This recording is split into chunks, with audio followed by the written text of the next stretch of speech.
नमस्कार, मैं सुबोध पांडे आपका हिंदी एडुकेशनल चैनल में हार्दिक स्वागत करता हूं। आज मैं आपके समक्ष आधुनिक हिंदी साहित्य के श्रेष्ठ निबंधकार डॉक्टर हजारी प्रसाद द्विवेदी द्वारा रचित कुटज नामक निबंध को लेकर उपस्थित हुआ हूं।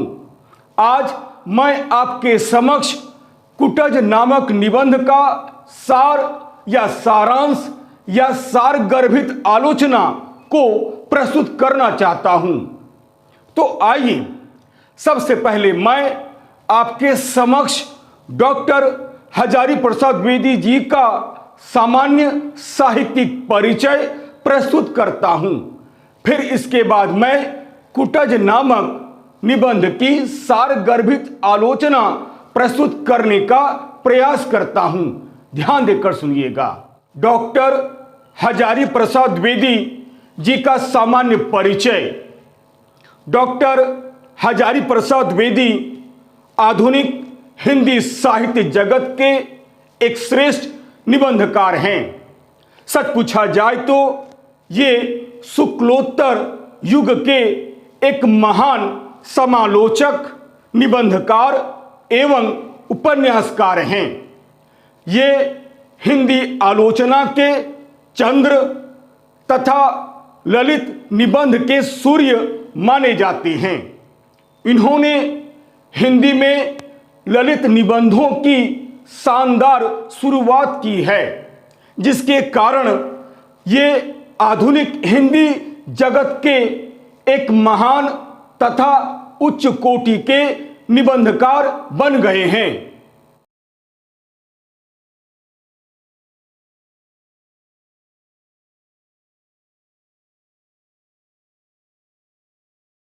आचार्य हजारी प्रसाद द्विवेदी जी का जन्म बलिया जिले में आरत दुबे का छपरा ओझवलिया उत्तर प्रदेश नामक गांव में सन 1907 ईस्वी में हुआ था। इनके पिता का नाम अनमोल दुबे था। ये बड़े ही अध्ययनशील व्यक्ति थे।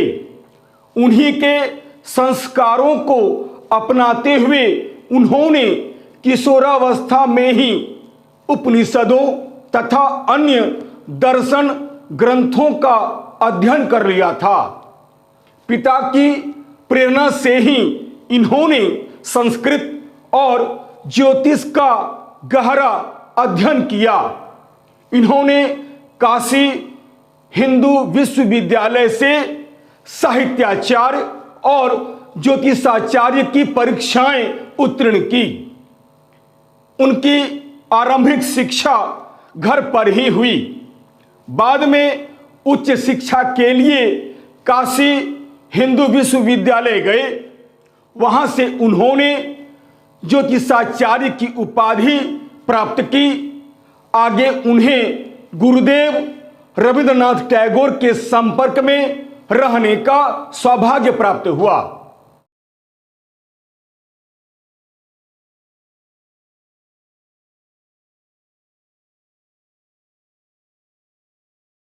सन 1940 ईस्वी में उनकी नियुक्ति शांति निकेतन में हुई।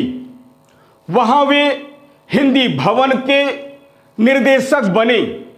सन 1949 ईस्वी में लखनऊ विश्वविद्यालय ने उनके कबीर संबंधी गहन ज्ञान को देखते हुए उन्हें पीएचडी की उपाधि प्रदान की। सन 1950 ईस्वी में उनकी नियुक्ति काशी हिंदू विश्वविद्यालय के हिंदी विभाग के प्रोफेसर एवं अध्यक्ष के रूप में हुई। बाद में वे पंजाब विश्वविद्यालय चंडीगढ़ के हिंदी विभाग में प्रोफेसर एवं अध्यक्ष रहे। इसके बाद वे फिर काशी हिंदू विश्वविद्यालय के रेक्टर भी बने।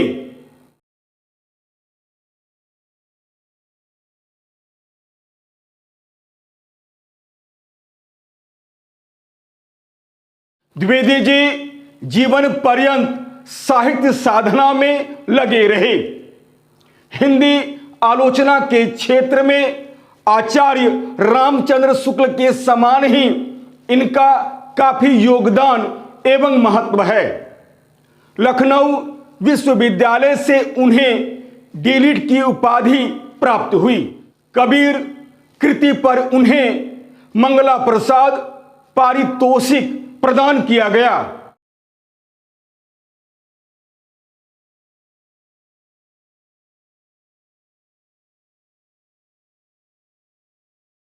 यही नहीं, सन 1957 ईस्वी में भारत सरकार ने उन्हें पद्म भूषण से सम्मानित किया।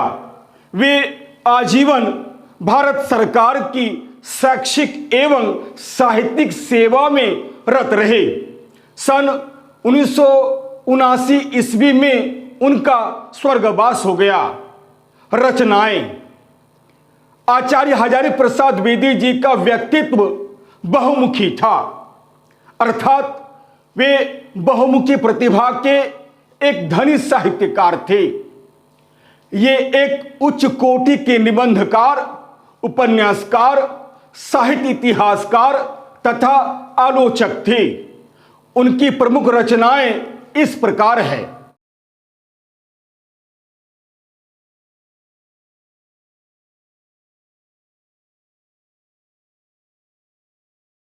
निबंध अशोक के फूल, विचार प्रवाह, विचार और वितर्क, कल्पलता, कुटज, आलोक पर्व, साहित्य के साथी आदि।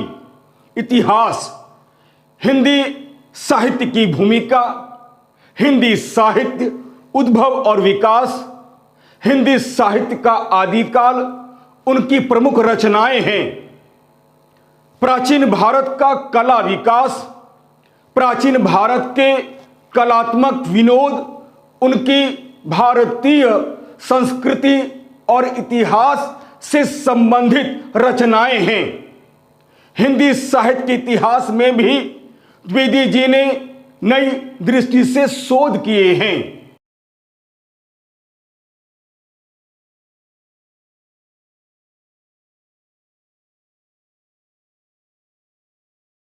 आलोचना।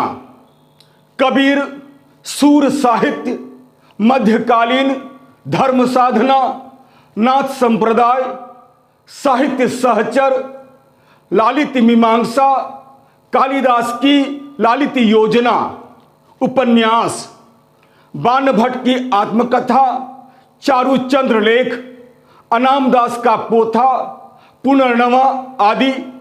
इन्होंने अनेक रचनाओं का अनुवाद भी किया।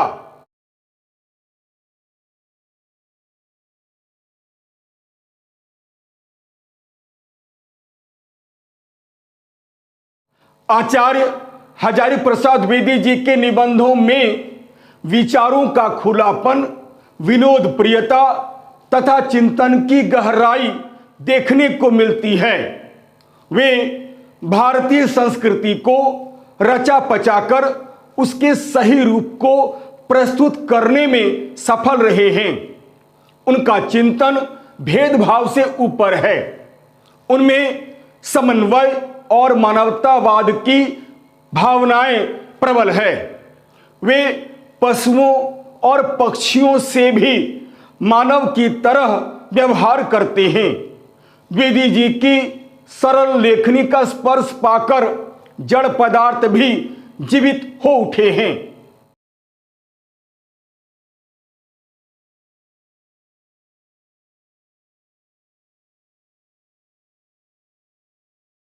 चाहे निबंध हो या आलोचना, इनकी भाषा अत्यंत ही सरल है। यही कारण है कि द्विवेदी जी की भाषा को विद्वानों ने प्रसन्न भाषा कहा है। वे गहरे से गहरे विषय को मौज ही मौज में लिख डालते हैं। वे तत्सम, तद्भव तथा उर्दू शब्दों का मिला जुला प्रयोग करते हैं। इसके अतिरिक्त वे नए शब्द गढ़ने में भी काफी कुशल हैं। उनकी अभिव्यक्ति प्रवाहपूर्ण है। सरसता, रोचकता तथा गतिशीलता उनके अन्य गुण हैं।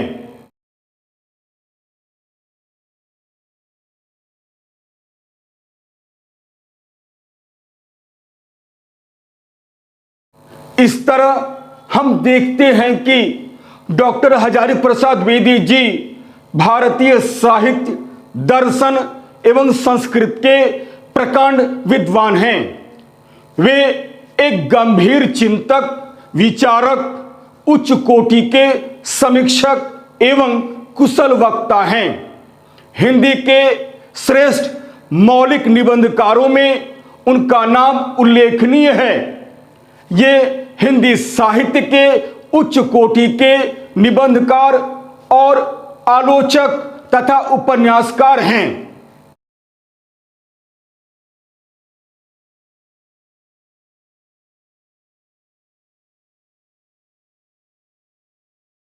आइए अब मैं आपके समक्ष डॉक्टर हजारी प्रसाद द्विवेदी द्वारा रचित कुटज नामक निबंध का सार या सारांश या उसकी सारगर्भित आलोचना आपके समक्ष प्रस्तुत करने का प्रयास करता हूं। ध्यान देकर सुनिएगा। डॉक्टर हजारी प्रसाद द्विवेदी द्वारा रचित कुटज नामक निबंध का सार या सारांश। डॉक्टर हजारी प्रसाद द्विवेदी आधुनिक हिंदी साहित्य जगत के शुक्लोत्तर युग के एक महान समालोचक एवं निबंधकार हैं।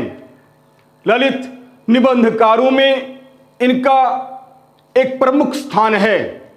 इन्होंने अपने निबंधों के माध्यम से जहां एक ओर भारतीय सभ्यता, संस्कृति, ऐतिहासिकता, प्राचीनता आदि की गौरवपूर्ण झांकी को प्रस्तुत करने का प्रयास किया है, वहीं दूसरी ओर इन्होंने अपने निबंधों में युगीन समस्याओं को भी बड़े ही सुंदर ढंग से प्रस्तुत किया है।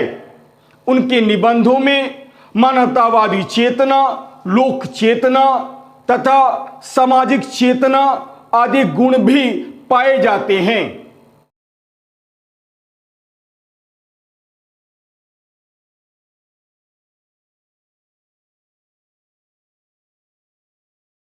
कुटज डॉक्टर हजारी प्रसाद द्विवेदी द्वारा रचित एक श्रेष्ठ एवं लोकप्रिय तथा एक महत्वपूर्ण निबंध है। यह एक ललित निबंध है। शिरीष के फूल, अशोक के फूल आदि निबंधों के समान ही यह एक उच्च कोटि का ललित निबंध है।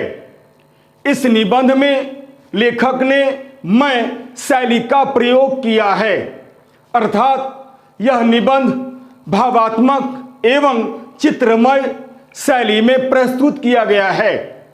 लेखक ने कुटज नामक निबंध के माध्यम से एक पर्वतीय पौधे के बहाने मानव जीवन के लिए बहुत ही उपयोगी आदर्श संदेशों की खोज की है।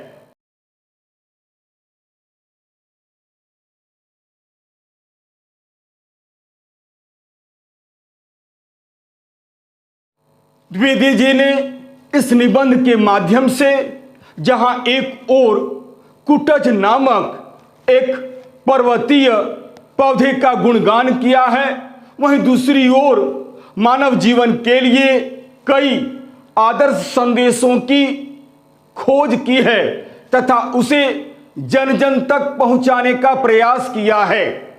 कुटज अपराजय, जीवन शक्ति, वैरागी, सौंदर्य एवं महानता का प्रतीक है। इस निबंध में लेखक ने वर्तमान जीवन की कुत्सा, स्वार्थपरता, चाटुकारिता, भ्रष्टाचार, लोभ, मोह, आडंबर आदि पर भी तीखा व्यंग्य किया है।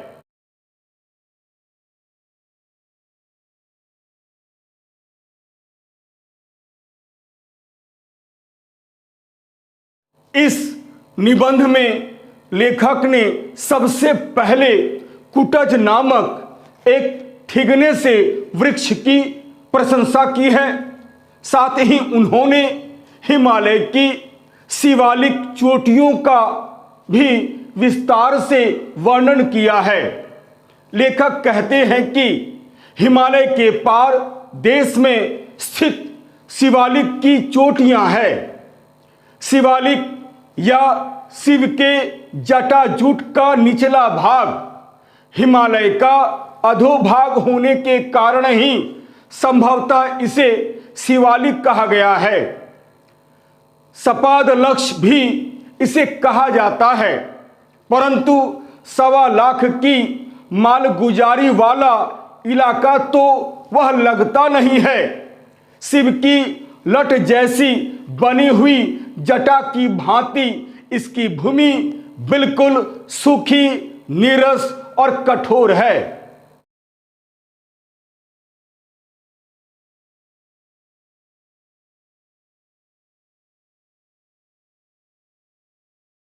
इस कठोर नीरस भूमि प्रदेश में भ्रमण करते हुए लेखक को पुष्पित और पल्लवित अनेक ठिगने से वृक्ष दिखलाई देते हैं, जो उन्हें बहुत ही शानदार प्रतीत होते हैं।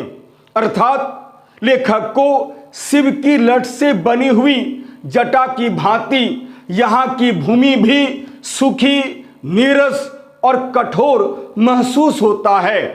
लेखक को इसी कठोर नीरस भूमि प्रदेश में यात्रा करने के दौरान जो वृक्ष दिखलाई देता है वह कुटज है।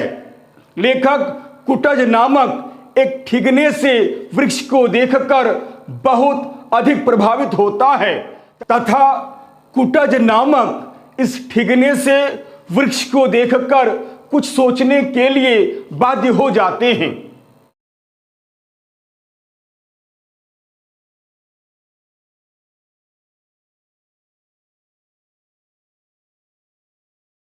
लेखक ने कुटज को बेहया, अवधूत और मस्त मौला और न जाने क्या क्या कहा है, क्योंकि भीषण गर्मी में भी तथा भूखे प्यासे रहकर भी ये पेड़ हमेशा मुस्कुराते हुए जीवन जीते हैं। इन पर प्रकृति का कोई प्रभाव नहीं पड़ता है। इनके पत्ते बहुत ही चौड़े होते हैं और बड़े भी होते हैं। लेखक को लगता है कि कुटज में एक अजीब सी अदा है। ये सदैव मुस्कुराते से जान पड़ते हैं। फूलों से लदे हुए ये वृक्ष इतने सुंदर लगते हैं मानो ये मानव मात्र को सदैव मुस्कुराते हुए जीवन जीने का संदेश दे रहे हों।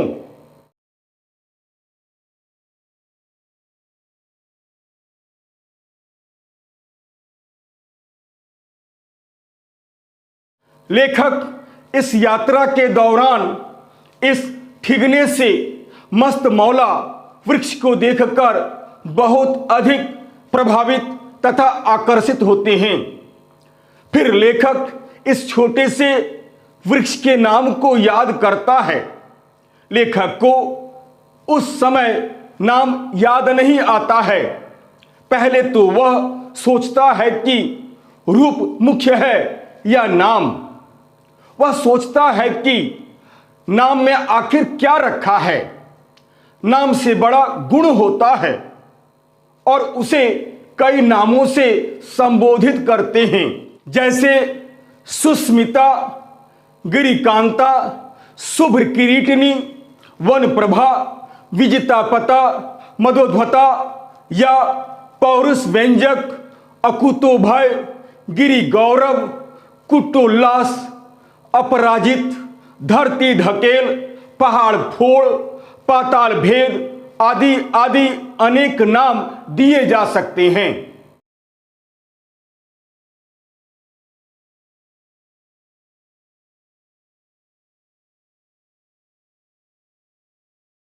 फिर लेखक को लगता है कि इस वृक्ष का नाम तो कुटज ही होना चाहिए, क्योंकि उन्हें अचानक याद आ जाता है कि यह तो कुटज है। यह संस्कृत साहित्य का बहुपरिचित वृक्ष है। महाकवि कालिदास ने भी कुटज नामक एक पुष्प की बड़ी प्रशंसा की है, परंतु कालिदास के समय काम आने वाला यह पुष्प आने वाले दिनों में अधिक आदर न पा सका। पर इज्जत पाना तो आखिर नसीब की बात है।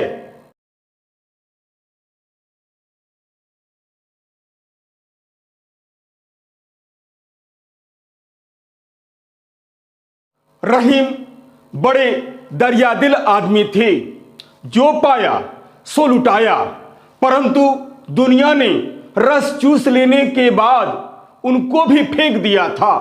किंतु क्या सचमुच इससे रहीम कवि का मोल घट गया? बिल्कुल नहीं। ठीक उसी प्रकार आगे चलकर इस पुष्प को भी कवि रहीम के समान ही वह आदर व सम्मान न प्राप्त हो सका जो उसे मिलना चाहिए था।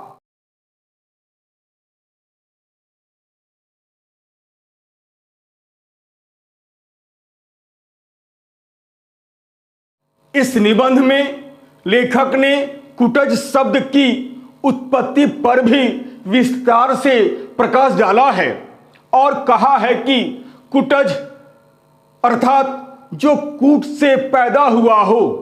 कूट घड़े को भी कहते हैं और घर को भी कहते हैं। कूट अर्थात घड़े से उत्पन्न होने के कारण प्रतापी अगस्त मुनि भी कुटज कहे जाते हैं। घड़े से तो क्या उत्पन्न हुए होंगे, कोई और बात होगी। संस्कृत में कुटहारिका और कुटकारिका दासी को कहते हैं। कुटिया या कुटीर शब्द भी कदाचित इसी शब्द से संबंधित हैं।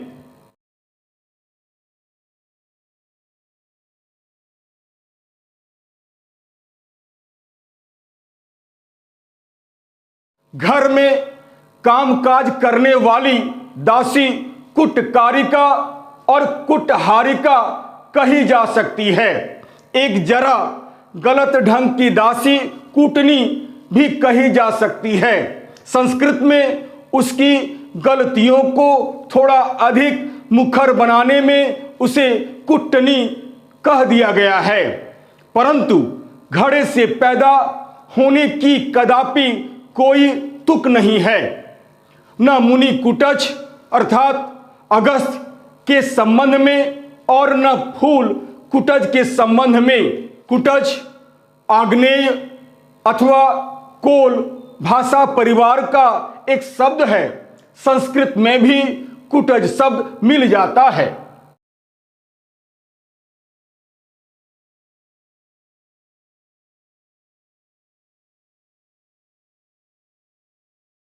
इस निबंध के माध्यम से लेखक कहते हैं कि जब जब मैं इस पर्वत श्रृंखला पर कुटज के लहराते हुए पौधे को देखता हूं तो मेरा मन प्रशंसा करने को चाहता है। यह पौधा अपने नाम और रूप दोनों में ही अपराजेय जीवन शक्ति वाला पौधा है। इसकी शोभा अत्यधिक मादक है, कारण यह धधकती लू में भी हरा भरा रहता है। यह सब देखकर ऐसा लगता है मानो यह संसार को तथा मानव को कठोर से कठोर परिस्थितियों में भी जीवन जीने का संदेश दे रहा हो।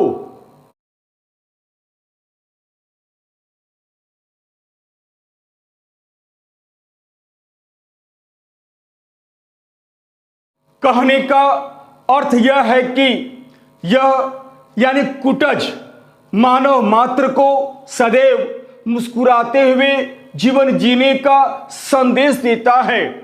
यह नाम और रूप दोनों में है। यही कारण है कि संस्कृत साहित्य में यह नाम जमकर बैठ गया है। लेखक ने कुटज के माध्यम से यह कहा है कि जब तक स्व को सर्व के लिए न्यौछावर नहीं कर दिया जाता, तब तक जीवन का सच्चा सुख व आनंद प्राप्त नहीं हो सकता है। अर्थात यदि हम जीवन का सच्चा सुख व आनंद प्राप्त करना चाहते हैं तो स्व को सर्व के लिए न्यौछावर कर देना चाहिए।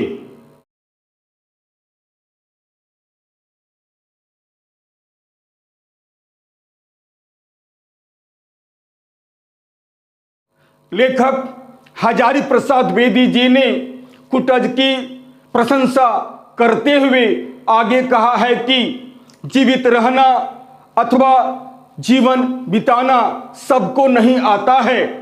जीवन बिताना भी एक कला है। जीवन इस प्रकार बिताना चाहिए कि उसमें जान आ जाए। जीवन प्राणों से भरा हुआ प्रतीत होने लगे। जीवन का आनंद लेने के जो साधन हैं उनमें अपने जीवन को मिला देना चाहिए। अर्थात हमारे जीने का एक उद्देश्य होना चाहिए। याद रखना चाहिए कि जीना भी एक कला है। कला ही नहीं, एक तपस्या है। जियो तो प्राण ढाल दो जिंदगी में, मन ढाल दो जीवन रस के उपकरणों में।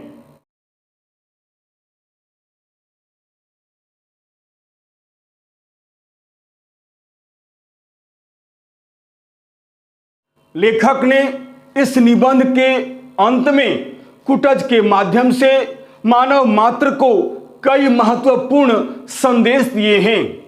लेखक का मानना है कि कुटज जो एक ठिगने से पौधा है, उसका जीवन हमें जीवन के कई महत्वपूर्ण विषयों का संदेश देता है।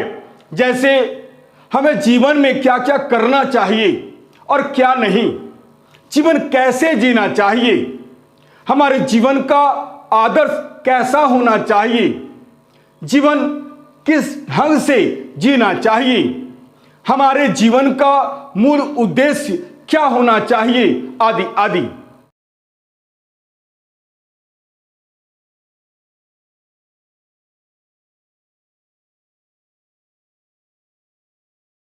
लेखक बातचीत को आगे बढ़ाते हुए कहते हैं कि आज हमारे समाज में भ्रष्टाचार, लोभ, लिप्सा, मोह, आसक्ति, स्वार्थपरता, चाटुकारिता, आडंबर, अंधविश्वास, असत्य आदि का बोलबाला है।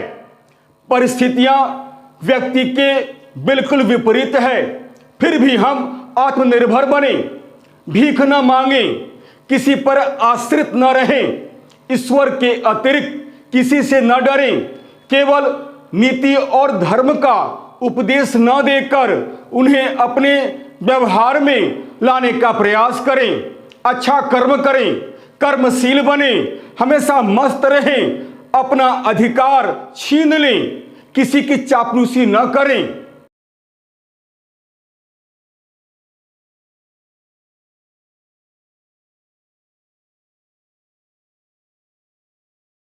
दूसरों को अपमानित करने तथा दुख पहुंचाने के लिए ग्रहों की पूजा अर्चना न करें।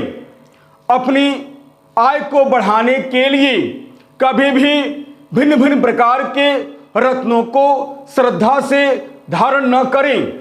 भाग्यवादी न बनकर कर्मठ बने, धैर्यवान बने, क्षुद्र स्वार्थ भावना से बचें, झूठी शान न दिखाएं, दूसरों को हानि पहुंचाने के लिए कुटिल जाल का जाल बिल्कुल नहीं बिछाएं, सदैव संतुष्ट रहें, छल कपट से दूर रहें, हीन भावना से ग्रसित न हो, सुख दुख से प्रभावित न हो, संयमी, विवेकवान, उदात्त, संघर्षशील और स्वाभिमानी बने और अहंकार रहित होकर निरंतर कर्म करते हुए जीवन व्यतीत करने का प्रयास करें।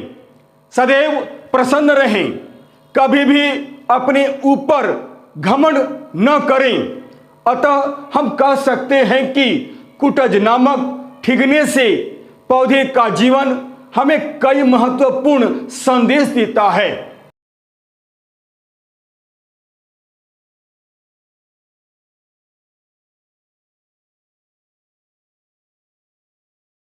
कुल मिलाकर यही कहा जा सकता है कि कुटज मानव मात्र को स्वाभिमान के साथ जीवन जीने का संदेश देता है। दूसरों के समक्ष दीन भाव, चाटुकारिता, खुशामद एवं अन्याय तथा तुच्छ उपायों से जीना कोई जीना नहीं है।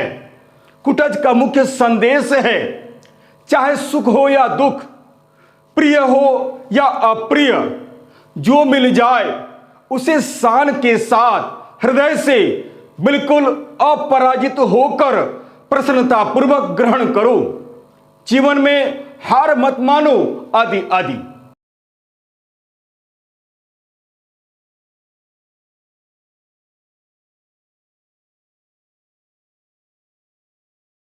संसार में न कोई व्यक्ति किसी का उपकार कर रहा है न अपकार।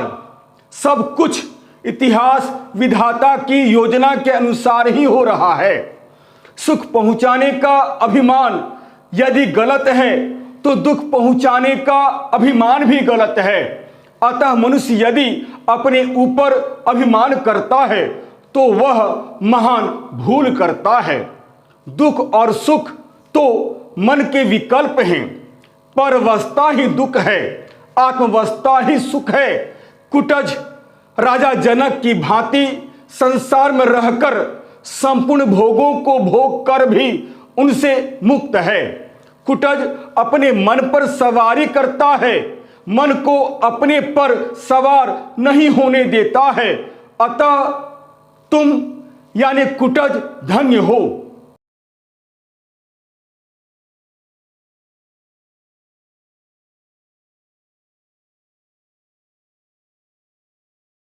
यह निबंध भाव पक्ष के साथ साथ कला पक्ष की दृष्टि से भी काफी सुंदर, सफल एवं उच्च कोटि का निबंध है। इस निबंध की भाषा सरल, सहज, स्वाभाविक, प्रभावोत्पादक एवं परिमार्जित है। सर्वत्र बोलचाल के शब्दों की प्रधानता रही है, परंतु इसके साथ ही साथ कहीं कहीं संस्कृत के तत्सम शब्दों का भी प्रयोग दिखलाई पड़ता है, तो कहीं अरबी, फारसी के शब्द भी मिलते हैं। भाषा में व्यंग्य और विनोद के छींटे पाठकों के मन को और सशक्त करते हैं। निबंध में मुहावरों, लोकोक्तियों, सूक्तियों का भी खुलकर प्रयोग हुआ है। इस निबंध में प्रतीकात्मक शैली, विवेचनात्मक शैली और अलंकारिक शैली के भी दर्शन होते हैं।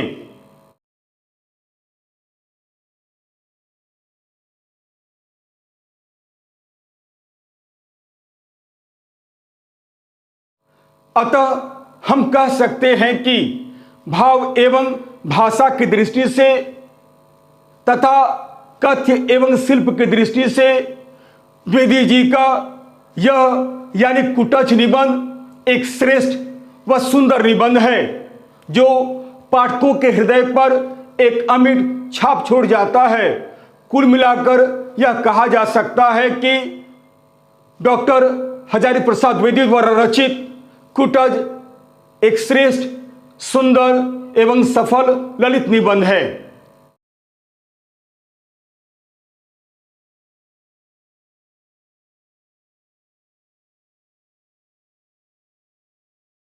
यदि आपको यह वीडियो अच्छा लगता है तो इसे लाइक अवश्य करें।